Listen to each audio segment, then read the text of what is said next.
किसी भी देश की तरक्की को कैसे नापते हैं? एक तरीका है उसकी पहली बार हासिल की गई उपलब्धियों को देखना। ये सिर्फ कुछ डेट्स नहीं होती, बल्कि ये एक कहानी बताती हैं।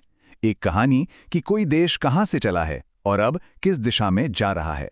तो चलिए आज इन मील के पत्थरों के पीछे की कहानी को ही समझते हैं। तो चलिए फटाफट देखते हैं कुछ ऐसी ही पहली चीजें जो एक बड़े बदलाव का इशारा कर रही हैं। शुरुआत करते हैं एजुकेशन से। मध्य प्रदेश में देश का पहला हिंदी मीडियम मेडिकल कॉलेज खुल रहा है। सोचिए ये कितना बड़ा कदम है उन लाखों स्टूडेंट्स के लिए जो अपनी भाषा में सीखने में ज्यादा कंफर्टेबल महसूस करते हैं। फिर आता है हेल्थ सेक्टर। भारत ने अपनी पहली स्वदेशी मलेरिया वैक्सीन एडफॉल्सिवैक बनाकर एक जबरदस्त छलांग लगाई है। ये सिर्फ भारत के लिए नहीं, बल्कि दुनिया भर के उन देशों के लिए एक बहुत बड़ी उम्मीद है जो आज भी मलेरिया से लड़ रहे हैं। और फिर बात करें इंजीनियरिंग की, तो देखिए चिनाब नदी पर बना दुनिया का सबसे ऊंचा आर्च ब्रिज जो अब एक हकीकत है। ये तो बस कुछ उदाहरण हैं जो दिखाते हैं कि प्रोग्रेस हर फील्ड में हो रही है। तो सवाल ये उठता है कि ये अलग अलग चीजें, एक मेडिकल कॉलेज, एक वैक्सीन, एक पुल, ये सब मिलकर एक देश के बारे में आखिर क्या कहानी कहती हैं? आज हम इसी बड़ी तस्वीर को समझने की कोशिश करेंगे। हर बड़ी कहानी की शुरुआत घर से होती है ना? तो सबसे पहले देखते हैं कि ये सारी उपलब्धियां भारत को अंदर से कैसे बदल रही हैं। और ये सिर्फ बड़े बड़े प्रोजेक्ट्स की बात नहीं है, बल्कि उन बदलावों की भी हैं जो जमीनी स्तर पर असर डाल रहे हैं। अब इस लिस्ट में जो सबसे कमाल की बात है ना, वो है इसकी रेंज। मतलब एक तरफ हम पर्यावरण को बचाने की कोशिश देख रहे हैं, जैसे केरल में बटरफ्लाई सेंचुरी या दिल्ली मुंबई एक्सप्रेसवे पर वाइल्ड लाइफ कॉरिडोर, तो दूसरी तरफ फ्यूचर की टेक्नोलॉजी, जैसे केरल में रोबोटिक्स एजुकेशन को कंपलसरी करना। और इन सब के साथ साथ सामाजिक बराबरी भी, जैसा कि गुजरात में ट्राइबल जीनोम प्रोजेक्ट और महिलाओं के जरिए चलाई जा रही वंदे भारत ट्रेन से पता चलता है। ये दिखाता है कि विकास का नजरिया कितना चौतरफा है। चलिए इनमें से एक को थोड़ा करीब से देखते हैं। उत्तर प्रदेश की एक कार्बन क्रेडिट स्कीम। ये स्कीम सच में कमाल की है, क्योंकि ये पर्यावरण को बचाने को सीधे सीधे एक आम नागरिक के आर्थिक फायदे से जोड़ती है। सोचिए, एक किसान पेड़ लगाता है, वो पेड़ हवा से कार्बन डाइऑक्साइड सोखते हैं और इसके बदले में सरकार उस किसान को हर एक टन CO2 के लिए करीब 515 रुपए देती है। तो ये एक ऐसा मॉडल है जहां पर्यावरण और अर्थव्यवस्था दोनों की जीत हो रही है।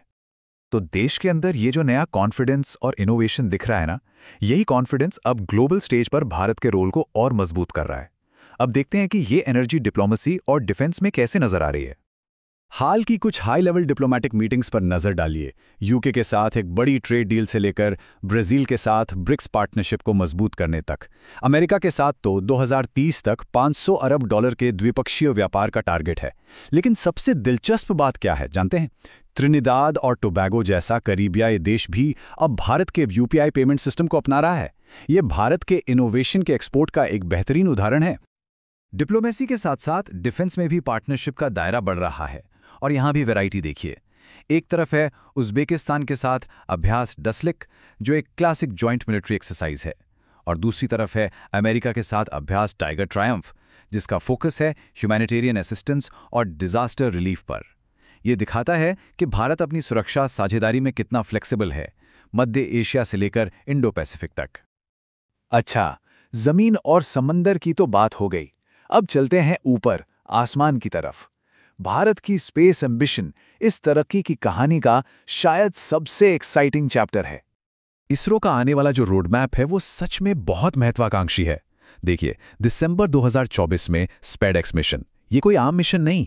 इसमें स्पेस में 2 सैटेलाइट्स को आपस में जोड़ने जैसी मुश्किल टेक्नोलॉजी टेस्ट होगी।